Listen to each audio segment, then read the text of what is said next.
when you're starting to build this, you have to build your worktop. You want to do that first because you're going to use that worktop to build the rest of your bench, even if it's resting on sawhorses. It looks like 2x4s, but they're not. I wanted the better quality of wood that I can get from bigger pieces of construction lumber. So I milled all these pieces out. They're the standard depth of a 2x4. This is actually a 2x8.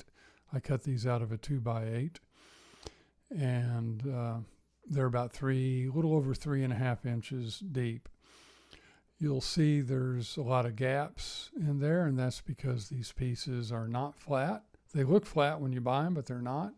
They're a little bit twisted, and they're bowed, and they have what's called wind in them, and so they won't go together very well. So you can see all those gaps. So what you have to do is plane the sides of the pieces in order to get them straight and flat. And in just a second, you'll see me planing all these to get the sides flat. One thing I should have probably paid more attention to was getting the depth dimension more accurate. There you go. So there I am planing all the pieces. I had never used a plane before, so this is a learning experience for me. Well, I'd used a plane occasionally, but never like this.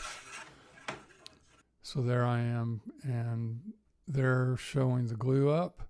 Learned some things. One is be sure to put paper down, so when your glue drips, it goes onto the paper and not onto all your sawhorses and everywhere else. And also tape up your clamps so that you don't get a bunch of glue on your clamps.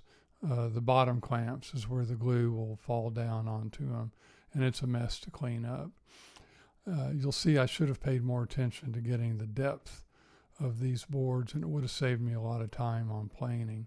But you learn as you go along. This was a journey. It's a learning experience. And so there you have the bottom. I'm planing the bottom of this, and so I've got that pretty well done.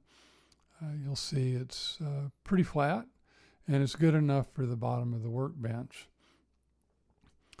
It's the top of the workbench that you really need to spend your time on. And on the bottom, where I'll plane even better, is where the bearers go. That's where the bottom of the workbench rests on the table legs. So there again is the bottom of the workbench. It's still pretty nice, and I did use it for a little bit until I used it as a working surface until I got the top of the workbench done.